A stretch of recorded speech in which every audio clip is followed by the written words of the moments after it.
राष्ट्रवादी काँग्रेसच्या शरदचंद्र पवार पक्षाचे प्रमुख शरद पवार यांचा बारामती एवढाच दुसरा हक्काचा मतदारसंघ म्हणजे माढा. 2009 मध्ये पंढरपूर मतदारसंघ जाऊन माढा हा मतदारसंघ तयार झाला. पहिल्याच निवडणुकीत स्वतः पवारांनीच या मैदानात उडी घेतली. त्यानंतर 2014 मध्ये पवारांनी अत्यंत विश्वासू अशा विजयसिंह मोहिते पाटील यांना लोकसभेत पाठवलं. 2019 मध्ये राजकीय समीकरणं बदलली आणि मोहिते पाटील घराण्याने भाजपचं कमळ हाती घेतलं. त्यामुळे पवारांनी संजय मामा शिंदे यांना मैदानात उतरवलं. त्यांनी त्यावेळी कडवी झुंज दिली होती, पण भाजपच्या रणजितसिंह नाईक निंबाळकर यांनी शिंदेंचा 85,000 मतांनी पराभव केला.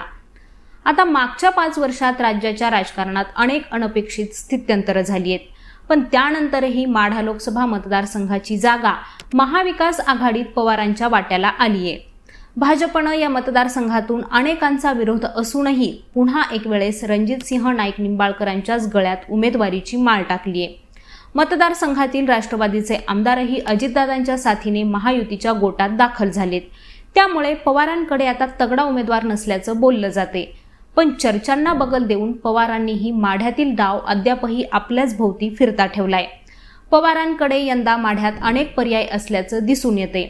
यात भाजपमधील नाराज मोहिते पाटील यांच्यापासून ते अभयसिंह जगताप यांच्या नावांची चर्चा सुरू आहे. तर नेमकी ही नावं कुणाकुणाची आहेत पाहूयात या व्हिडिओच्या माध्यमातून सविस्तर. पहिलं नाव आहे ते म्हणजे महादेव जानकर यांचं.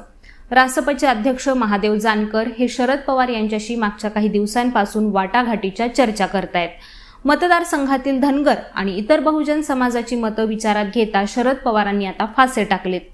जानकरांच्या येण्याने बारामतीत सुप्रिया सुळेंनाही फायदा होईल असं गणित शरद पवारांनी मांडले. त्यातूनच त्यांनी जानकर आमच्यासोबत आले तर त्यांना माढ्याची जागा सोडू असं सुद्धा सांगितले. तेव्हापासूनच माढ्यात जानकर हे महाविकास आघाडीचे उमेदवार असतील असं बोललं जाते. जानकरांनंतर प्रश्न असा उपस्थित होतोय की मोहिते पाटील घराणं हे आता पवारांकडे परतणार का? गत निवडणुकीत मोहिते पाटील यांचा बालेकिल्ला समजला जाणाऱ्या माळशिरसमधून रणजितसिंह नाईक निंबाळकर यांना 1 लाखाचं लीड मिळालं होतं. हेच लीड त्यांच्या विजयात महत्त्वाचं ठरलं होतं. पण यंदा मात्र मोहिते पाटील घराण्याने रणजितसिंहांच्या उमेदवारीला उघड विरोध करून माढ्यावरच दावा सांगितलाय. धैर्यशील मोहिते पाटील यांनी मतदारसंघ पिंजायलाही सुरुवात केली होती, पण भाजपनं मोहिते पाटील यांच्या या विरोधाला डावलून रणजितसिंहांनाच उमेदवारी दिलीय.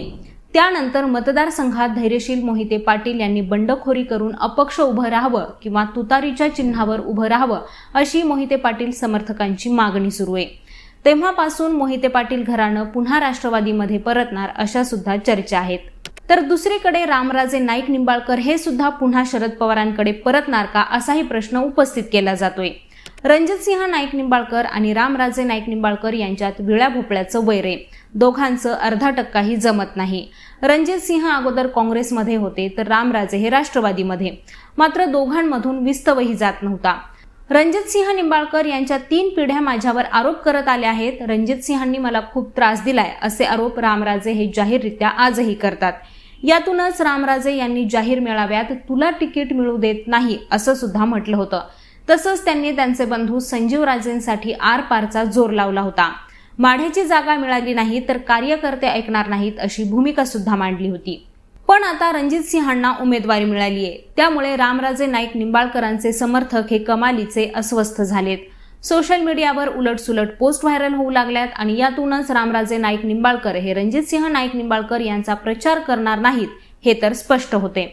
आणि अशातच शरद पवारांकडून संजीवराजेंच्या उमेदवारीचा शब्द मिळाला तर निलेश लंकेंप्रमाणेच रामराजेही पुन्हा शरद पवारांकडे परतू शकतात अशी सुद्धा चर्चा या मतदारसंघात सध्या होतीये. रामराजे यांनी पवारांची साथ देण्याचा निर्णय घेतला तर या निवडणुकीत चांगलाच ट्विस्ट येऊ शकतो. आता यानंतरचं नाव आहे ते म्हणजे अभयसिंह जगताप यांचं. शरद पवार यांच्या राष्ट्रवादीतून माणमधील अभयसिंह जगताप यांनी गेल्या काही महिन्यांपासून रान उठवले. काही दिवसांपूर्वी टेंभुर्णी येथील मेळाव्यात बोलताना प्रदेश अध्यक्ष जयंत पाटील यांनीही अभयसिंह जगताप यांच्या उमेदवारीचे स्पष्ट संकेत दिले होते. अभयसिंह जगताप हे सातारा जिल्ह्याच्या मान तालुक्यातील म्हसवडचे रहिवासी आहेत. संगणक अभियंता असलेल्या जगताप यांची पुण्यात कंपनी आहे. शरद पवार यांच्या गटात ते मागच्या 5 ते 6 वर्षांपासून सक्रियपणे काम करतायत. त्यांचं मान तालुक्यात राजकीय आणि सामाजिक क्षेत्रात मोठं काम आहे. कोरोना काळात त्यांनी कोविड हॉस्पिटलची उभारणी करून शेकडो लोकांचे जीव वाचवले आहेत. जगताप यांनी माढा लोकसभा मतदारसंघात दौरे सुद्धा सुरू केले आहेत. कार्यकर्ते आणि पदाधिकाऱ्यांचे मेळावे, याशिवाय महिला मेळावे सुद्धा घेतले आहेत. त्यामुळे जगताप यांच्या रूपानेही पवारांकडे चांगला पर्याय असल्याचं बोललं जाते. याशिवाय प्रभाकर देशमुख किंवा डॉक्टर बाबासाहेब देशमुख यांचा सुद्धा पर्याय आहे. राष्ट्रवादी काँग्रेस शरदचंद्र पवार पक्षाचे माणमधील नेते आणि माजी संधी अधिकारी प्रभाकर देशमुख हे सुद्धा आदेश आला तर निवडणूक लढवण्यास इच्छुक असल्याचं समजते. प्रभाकर देशमुख यांनी 2019 मध्ये मान खटाव मतदारसंघातून भाजपच्या जयकुमार गोरे यांच्या विरोधात निवडणूक लढवली होती. त्यावेळी त्यांना जवळपास 88,000 मतं मिळाली होती. याशिवाय शेतकरी कामगार पक्षानंही माढ्यावर दावा सांगितलाय.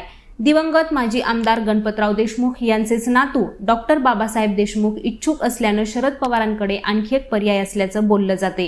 एकूणच काय तर राष्ट्रवादीतील फाटाफुटीनंतर शरद पवारांकडे बरीच आयुधं शिल्लक असल्याचं दिसून येते.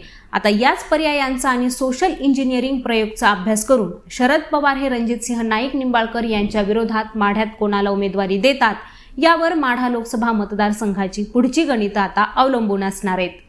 तर मंडळी, आता याबद्दल तुम्हाला काय वाटतं ते आम्हाला कॉमेंट करून नक्की सांगा. तसंच यांसारख्याच राजकीय विश्लेषणांबद्दल जाणून घेण्यासाठी लेट्स अप मराठीला सर्व सोशल मीडिया हँडलवरती फॉलो करायला विसरू नका आणि पाहत रहा लेट्स अप मराठी.